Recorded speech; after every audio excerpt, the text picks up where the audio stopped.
We're going to continue and try to be on time. We have box lunches, and Stenny will be here with us then and give his remarks.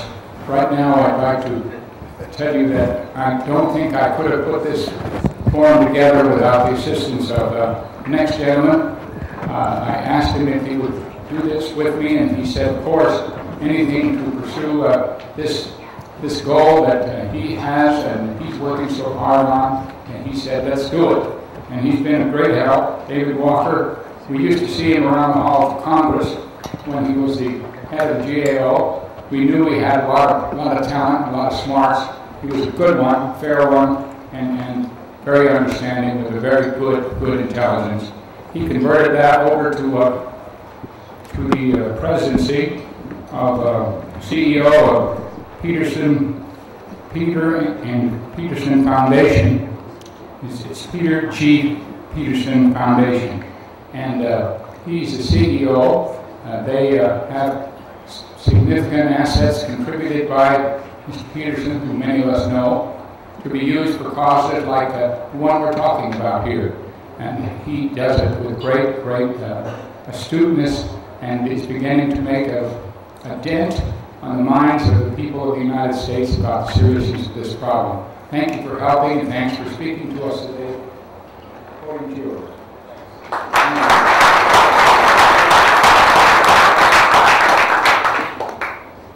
Thank you, Senator Domenici, for that kind introduction. I want to thank the Bipartisan Policy Center for hosting this very timely conference. I, like you, are looking forward to Leader Hoyer's remarks, and I think he's going to have some, in fact, I know he's going to have some meaningful things to say. So I will be your final prelude before we hear from the leader. I want to thank all of my colleagues here that were panelists before for their excellent presentation. Let me just say that I recall, Senator Domenici, when you were chairman of the Senate Budget Committee, that when I started talking about structural deficits and GAO's then long-range budget simulations, you had a little bit of heartburn at first. But later on, you came to recognize that we did have a serious problem and that there was a need to look at these structural challenges, and you were kind enough to acknowledge that and say that publicly, which I appreciate. It truly was an honor to head GAO for 10 years and serve as Comptroller General, but frankly, I left that job because things need to be done that I couldn't do in that job. Turn up the heat, pump up the volume, activate the American people, and to try to stimulate more accountability of elected officials to try to make some tough choices before we face a super subprime crisis. Last thing I want to acknowledge that Gene Sterling, our Vice President, is here, and Myra Sung, who's from Public Affairs and Communications with us. They're here as well.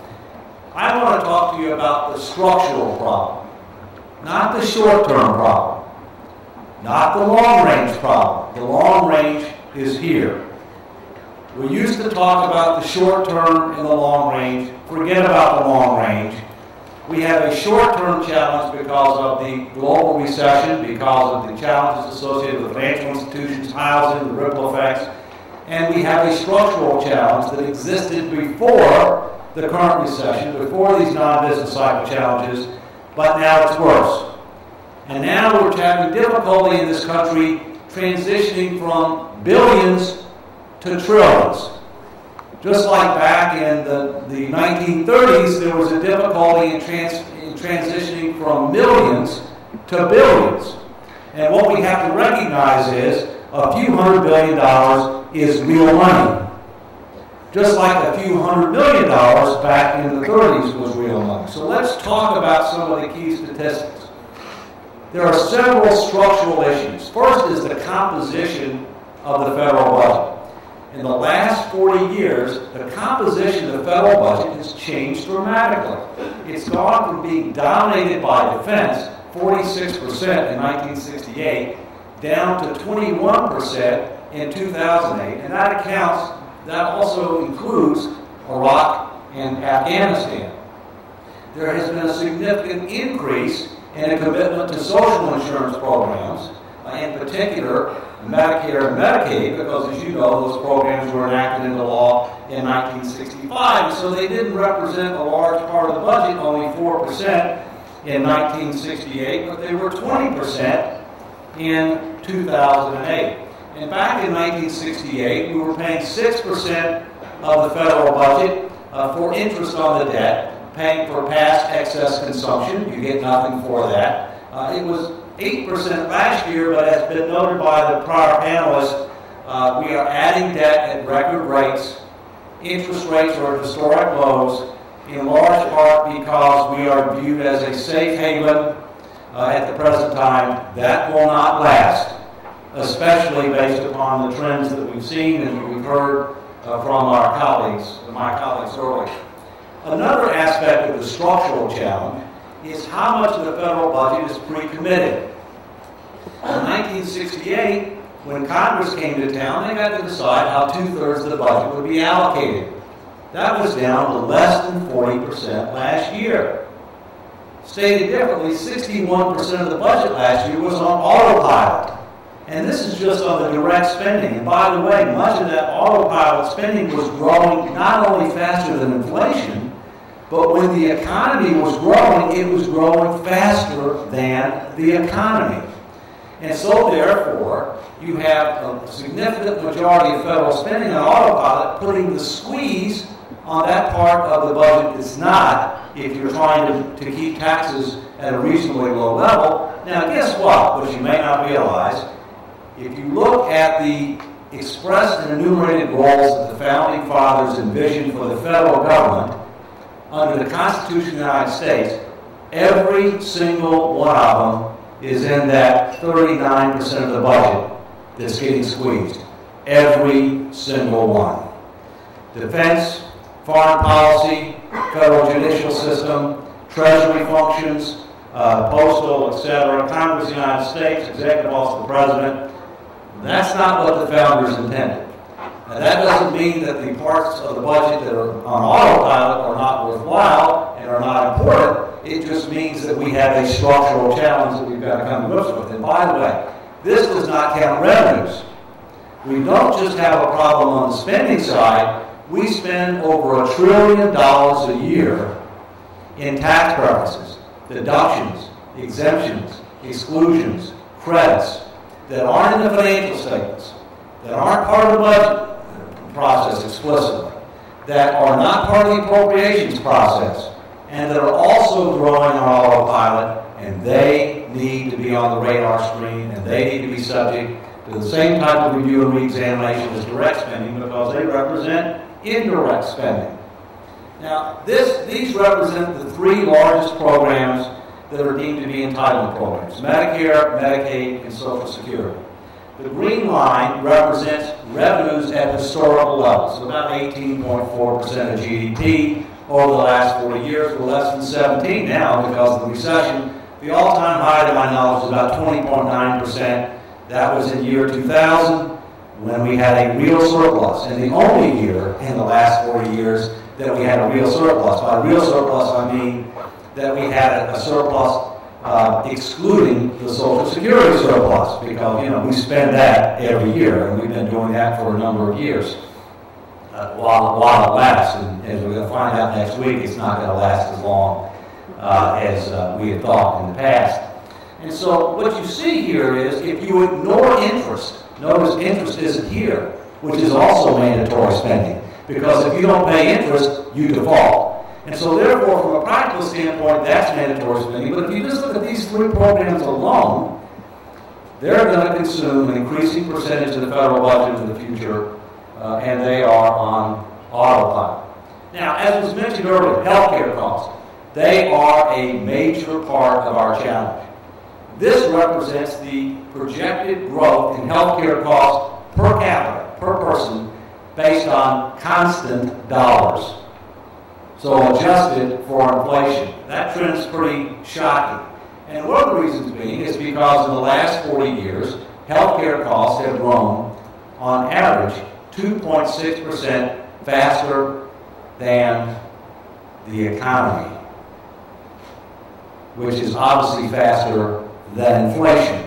And when you look at the Medicare trustees' projections that underlie a lot of these simulations, if you will, and I used to be a trustee of Social Security Medicare from 1990 to 1995, you'll see that they assume that healthcare cost trend rate is going to go down to be only 1% faster going forward. But again, they don't really know how they're going to get there. They just assume that we're going to get there. And some believe that may or may not be the case. Now, here are the major fiscal exposures that we faced at the end of 2000, September 30, 2000, which is the fiscal year, and September 30, 2008. Now, first, these numbers come from the audited financial statements of the United States government. I'm not going to ask for a show of hands as to how many people have read them. I'm going to guess very few in this room. But the simple fact is the government does have audited financial statements. And interestingly, the only numbers in the audited financial statements that have a clean opinion, and I signed the first one, are the numbers relating to social insurance programs. The statement of social insurance, which ironically are the biggest numbers in the financial statements. They involve tens of trillions of dollars. On the other hand, the traditional balance sheet statement of net assets, the traditional statement of net cost or income statement don't have a clean opinion, primarily because the Defense Department is a long way away from being able to have auditable books. But here's the key.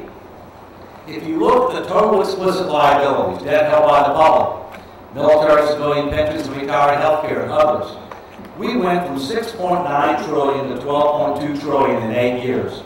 But if you look at the things that are off the balance sheet, they're very real, but they're off the balance sheet, you'll find that when you consider Social Security and the 3 Medicare programs, that our total liabilities and unfunded promises went from $20.4 trillion to $56.4 trillion in 8 years. That's a heck of an increase in 8 years. Now, no matter what you think about President George Walker Bush, he clearly had a very poor fiscal record. Arguably, maybe the worst so far. And it's important that his record not be beaten, because it's not one that we want to repeat, much less beat. Now, how do you translate $56.4 trillion into something that you and I and others might be able to relate to? It's $184,000 per person. No wonder newborn babies cry. Because when they come into this world, they don't get a bequest. They have a burden. They may or may not know about it, but they have one, and it's growing every second of every minute of every day. It's $435,000 per full-time worker. It's $483,000 per household. Believe it or not, median household income in America is about $50,000 a year. And therefore, if we have the do-nothing plan, let it ride, of our current fiscal path, every American household has an implicit additional mortgage of about 10 times their annual income. But unlike a typical mortgage, there's no house back in this one, no matter what the value of that house is. And I think we need to recognize that reality. Now, this represents total federal debt. So it's not just debt held by the public, it's also debt owed to the trust funds. That's real debt. That's debt that's backed by the full faith and credit of the United States government. It's guaranteed as to principal and interest. It will be honored, because if you don't honor it, it is a default. And yet, if you want to talk about one of the greatest hypocrisies in Washington, D.C., it's the fact that that debt is not considered to be a liability by the United States government. It's held out as an asset to the trust funds. If you look at your annual statement for Social Security, you'll see it's in there as something that you can count on. But if you look at the financial statements of the United States government, the balance sheet, it's not considered to be a liability. I think that's dead wrong. It needs to change. Because of the current accounting treatment, we understate our true liabilities, and we also understate our deficits. Because we treat it like, well, we just owe it to ourselves. Well, the government took the money from all of us and all of our fellow Americans that were working. They took our money. They replaced it with a bond. And it should be deemed to be a liability for a variety of reasons. But if you look at where we've been, you'll see as I think it was Bob that mentioned this, Reichauer, that what's happened in the past is that we had significant deficits and accumulated debt when we were at war, when we had a depression, when we had a serious recession. But we had a history through economic growth, through fiscal constraint, and in a few cases through paying down debt actually. We had a history of actually lessening that burden, not just because of fiscal prudence, but because of intergenerational fairness. And because of our desire to try to not pass an undue burden on to the next generation. Well, that happened until about the 80s. And then we had these statutory budget controls and deals that were done by President George Walker Bush, by President William Jefferson Clinton, and they should be commended for what they did because they paid a political price. They broke campaign promises, but they did the right thing for America at the time. They showed leadership. That's bipartisan, as this conference is. But look at where we're headed. We're headed to third world status based upon our current do-nothing path. Now, as has been mentioned, what about who owns our debt? If you look back at the end of World War II, see that 122%? Virtually every bit of it was owed to Americans. Because back then, Americans used to save. Back then, Americans used to invest in America's future. Back then, they were called by the president as well as business, Hollywood, and other leaders to invest in America's future. And as a result, they did. And so, yes, we had a huge level of debt, but it was all owed to Americans. And so that means that it stayed within our economy, and it helped to create a better future. But that's not the case today. America is increasingly being mortgaged, and that mortgage is increasingly being held by foreign lenders.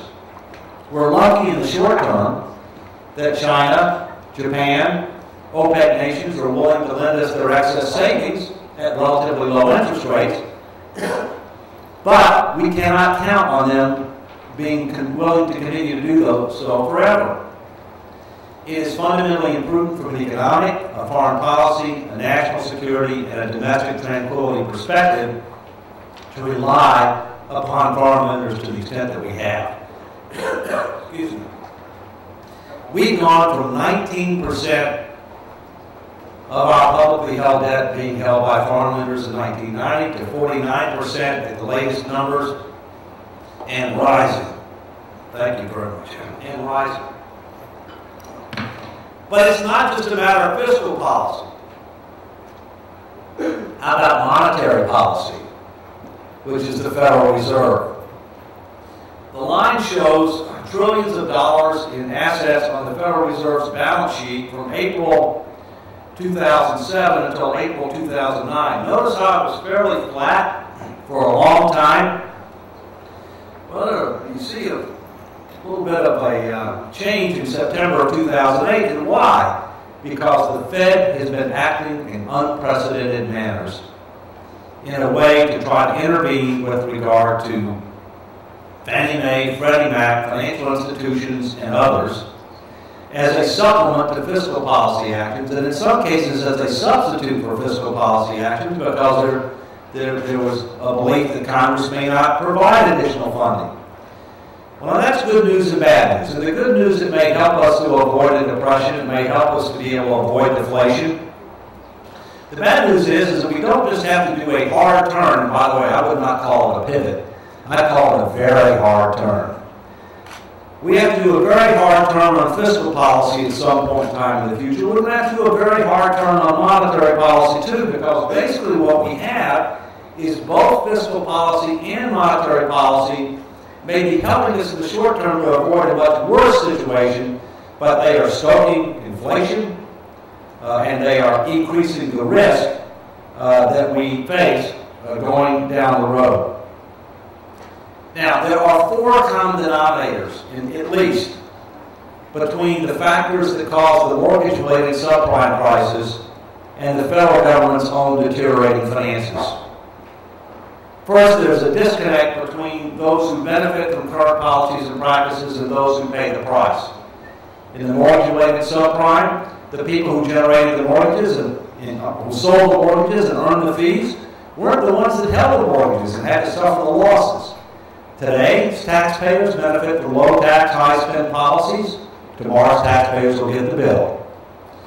There was inadequate transparency regarding the nature and magnitude of the risk. There were a lot of securitized arrangements, collateralized mortgage obligations, things that were supposed to be insurance that really weren't insurance. People didn't really know what they had, so when the bubble burst, there were a lot of big and bad surprises. Well, guess what? For the federal government, the problem is not today's deficits and debt. They are a problem, but they're not the problem. The problem are huge unfunded promises and off-balance sheet obligations that are growing by trillions a year on autopilot. Thirdly, too much leverage, not enough focus on cash flow, over-reliance on credit ratings. Remember how these securitized mortgage arrangements went from AAA to junk bond status in a matter of days? Well, take the federal government. Too much leverage. We're already negative cash flow on Medicare. We're going to be negative cash flow on Social Security quicker. We obviously are relying on our AAA credit rating, but do we deserve it? I'll come back to that. And how long will we keep it? And last, a failure of normal oversight and risk management mechanisms to act until there was a crisis. Well, the federal government's got the same problem. The federal government is a lag indicator. It is a lag indicator. And for too long, we've had laggarship, not leadership. What laggarship is you don't look ahead, you don't anticipate the risk, you don't see the trends, you don't take affirmative steps to capitalize on opportunities to mitigate risk. You wait till there's a crisis, then you do something, typically without giving it adequate consideration, such as TARP 1 as an example, and you call it leadership. That's laggarship. And it's costing us big time, it's costing our kids and our grandkids even more. Now guess what? The American people typically, as is the case, are ahead of their elected officials. We do a lot of things at the Peterson Foundation, and one of the things that we do is that we do periodic public opinion research, statistically valid surveys by Hart and Peter Hart Public Opinion Strategies. They do all the work for the Wall Street Journal and NBC, and they do our work too. And what we found, as recently as March, is that the American people were more concerned about the growing budget deficits and national debt than jobs being shipped overseas, than hostile nations developing nuclear weapons, than schools not providing skills to complete the global economy, or than global climate change, almost twice as much as that. I'm not saying that's right or wrong, but I am saying that's reality. That's what the American people think. And surprisingly, while understandably the American people were concerned first and foremost with getting the economy back on track, the number two thing they were concerned about that they felt the Obama administration needed to focus on is dealing with growing budget deficits and national debt, ahead of middle-class tax cut, ahead of Iraq and other international challenges, ahead of passing health care reform by over 2 to 1. The American people understand you cannot spend more money than you make and increasingly mortgage the future without having some adverse consequences at some point in time. The too big to fail concept has been proven wrong over and over again, and it also applies to sovereign nations. Now, what do we need to do? In summary, then we'll go to Q&A. We have to recognize reality, that deficits and debt levels are going to go up in the short term to deal with the global recession, to deal with financial institutions, housing, and other challenges. And that may be troubling, but it's understandable and it will have to be acceptable. We shouldn't write blank checks. We should have appropriate systems and controls to make sure we don't waste money. We should have appropriate accountability. At the same point in time, the current situation is not the problem. The structural problem is what could sink our ship of state. Let me restate that. The structural problem is what could sink our ship of state. We must start to recognize reality and put a process in place that will help us deal with it. Yes, we can implement statutory budget controls that address discretionary mandatory spending as well as tax preferences. We need to implement tougher controls once the economy turns around. We need to implement tougher controls than we had in the 90s. We need to consider the beyond the 10 years. We need to consider mandatory spending, and we need to also consider tax preferences. All of those have to be on the table. Yes, we can reform Social Security to make it solid, sustainable, secure, and more savings-oriented. Yes, we can reduce the rate of increase in health care costs and more effectively target related taxpayer subsidies and tax preferences. Yes, we can and should pursue comprehensive health care reform that addresses coverage, costs, quality, and personal responsibility. But the last thing we should do is to dig our hole deeper. Healthcare could bankrupt this country if we're not careful. We've already made that mistake once. We shouldn't shoot ourselves again. Yes, we can and should pursue comprehensive health tax reform that makes our system more streamlined, understandable, equitable, competitive, while at the same point in time generating adequate revenues to pay our bills and deliver on the promises that we intend to keep. Yes, we can review, reprioritize, and re-engineer the base of federal government to make sure that it's focused on the future and it's generating results. And that's not just spending, it's also tax preferences, because there are big issues there. We can do all of those things. We must do all of those things. But to do it, it's going to take an extraordinary process. Congress has not shown the ability to even deal with one of these in a timely manner, much less all of these. President Obama was correct in January when he said that we need to achieve a grand bargain on his watch. At a minimum, that would mean budget controls, Social Security, Medicare, Medicaid, tax, health care reforms, among other things. He was also correct in saying that we need to re-baseline federal spending in order to separate the wheat from the chaff between what's working and what's not. He needs to add tax preferences on that too. He was correct. He said he wanted to do this grand bargain. Well, what is a grand bargain? It means everything's on the table. It means interactivity. It means a comprehensive and integrated approach. You can't get there without some extraordinary process. And that's why people like Jim Cooper, Frank Wolf, and today at 10 o'clock, Senator Lieberman and Senator Domenici have sponsored legislation to create a Save America's Future Economy Commission where they would go outside the Beltway, engage the American people in ways they've never been engaged, leverage the internet, and make a package of recommendations on those areas and others that would receive a guaranteed vote in the Congress. That's what it's going to take.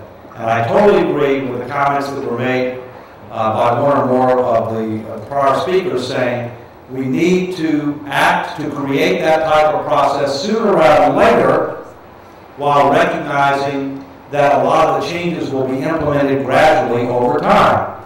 And yes, we should save Social Security first. Social Security is a layup. We have a president who plays basketball.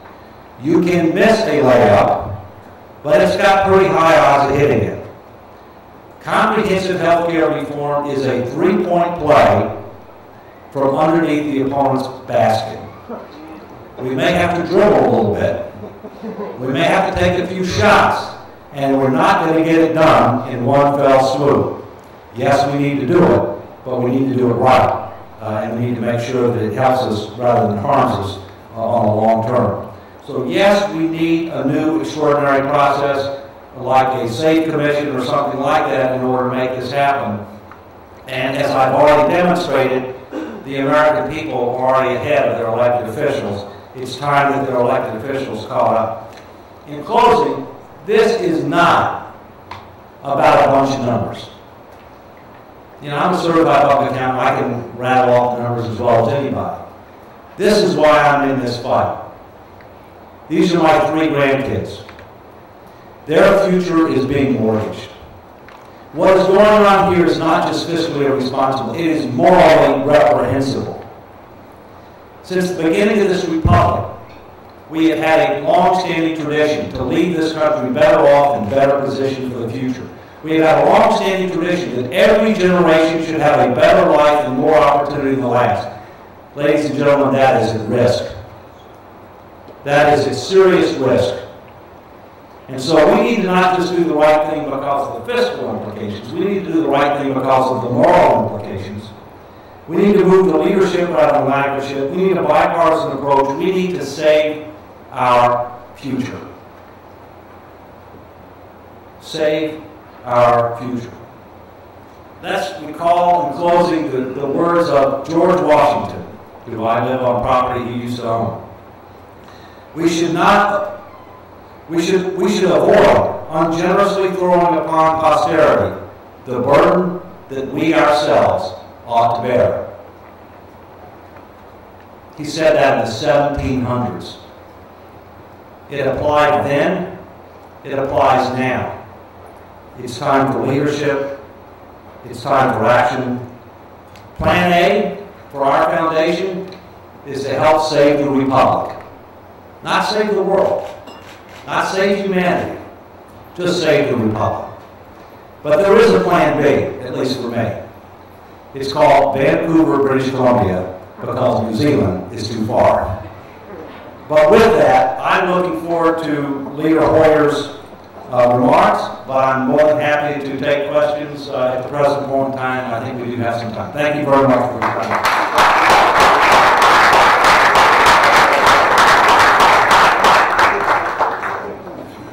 Thank you very much. Now, what are we going to do about lunch so I don't understand it yet? We have something for everybody? Just a few ask questions. We're going to have some questions first, but I guess the box is going to be brought in or we have to go out.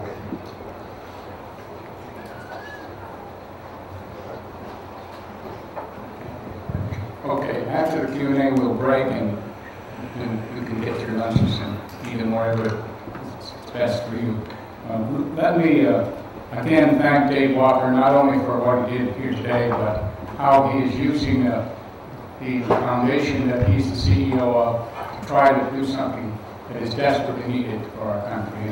And I thank him and I thank Pete Peterson for the resources he's put in the foundation so we can do that. Now, we have questions, we're going to do it the same way. And if you have a question of any of the other panelists, if you didn't get in, get them in now. We'll use this mic and whoever has a question, please come up. Yes, sir. Tell us who you are and ask the question. Bruce Bartlett.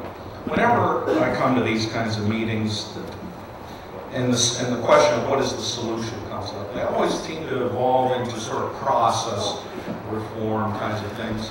Set up a commission, institute caps of some kind or another. What I would like to hear these panelists do is give me one specific statutory legislative change, whether it's put in a value-added tax as net new additional revenue source, raise the retirement age, start rationing health care, whatever it is. I'd just like to hear something with a little more specificity than one normally hears at these events. Thank you. Thank you for coming and thanks for your question. There's no need for anybody to make a commitment on any of these items if you want to. If you'd like to do that. That doesn't solve anything. Go ahead. Thank you for your question. And behind every one of those items that I have specifics, and we have specifics in the foundation. We're working on sensible solutions. I'll give you an example. On two. On the statutory budget, we're going to need more revenues. Taxes are going up. And the longer we wait to get a grand bargain, the higher they're going to go. For three reasons: math, demographics, and political activism, which part of the populations are more oppressed. But we shouldn't give any more money to Washington, in my opinion, unless and until we have statutory budget controls. Because it'll be wasted. It has been wasted, it will be wasted. But we're going to need more revenue. So a lot of them was statutory budget. We need to go back to what we did in the 90s, but we need to upward. We need to look at what the impact is beyond 10 years. We need to have some triggers and automatic reconsiderations for mandatory spending programs. We need to put tax preferences on the radar screen and have triggers and reconsiderations for them as well. Second, Social Security. We should maintain a base defined benefit program because over 50% of Americans rely primarily on Social Security for their retirement. 22% rely on solar for income. And because only 50% of Americans are covered by private pensions, then we have a low savings rate. We should gradually increase the normal and early retirement ages. We should strengthen the benefit near the poverty level. We should reduce the relative inflation rate for middle and upper income. We should raise the taxable wage-based cap and not eliminate it. We should not increase the tax. We should look at the possibility of a modest change in the cost of living index, and on top of a solid, sustainable, and secure defined benefit program indefinitely, including dealing with the 75-year imbalance, which wasn't done last time. You need to deal with that this time. Add on an automatic payroll deduction 2 to 3% savings account.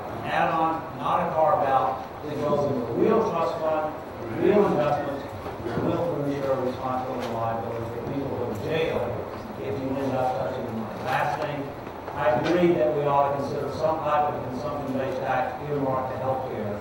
I do agree with that. Well, now you've got the David Walker budget for the United States of America.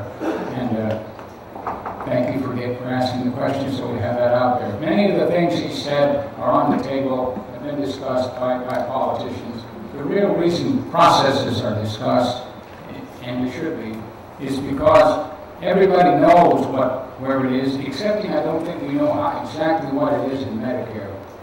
But we certainly know in Social Security and some other pensions that we've got. So I think what's lacking is the political will, and we're hoping this kind of event pushes the political will out a little, and we get started.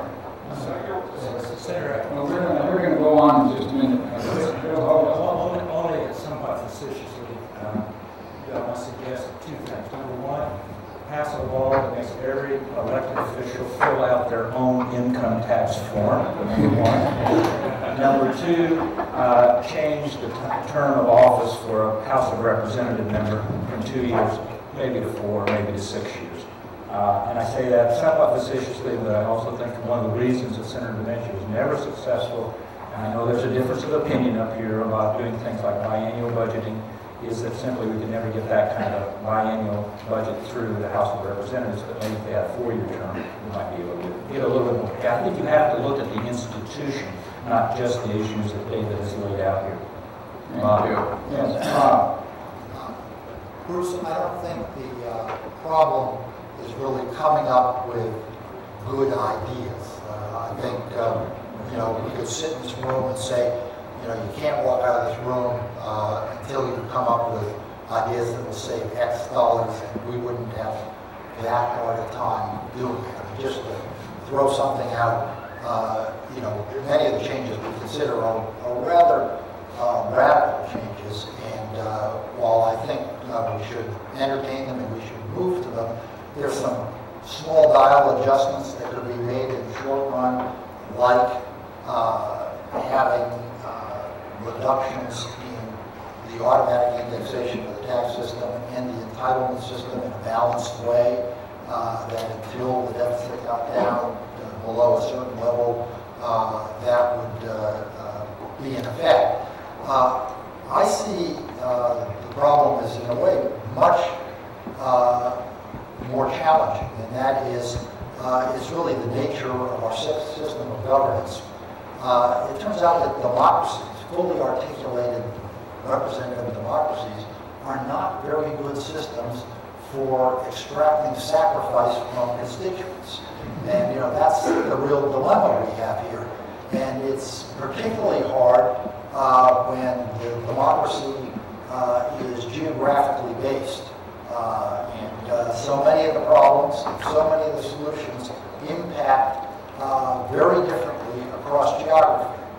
When Medicare is adjusted for cost and adjusted for the risk of the population are half in Minneapolis or Portland, Oregon, what they are in Miami or Los Angeles, it's hard to do a national plan that accounts for that.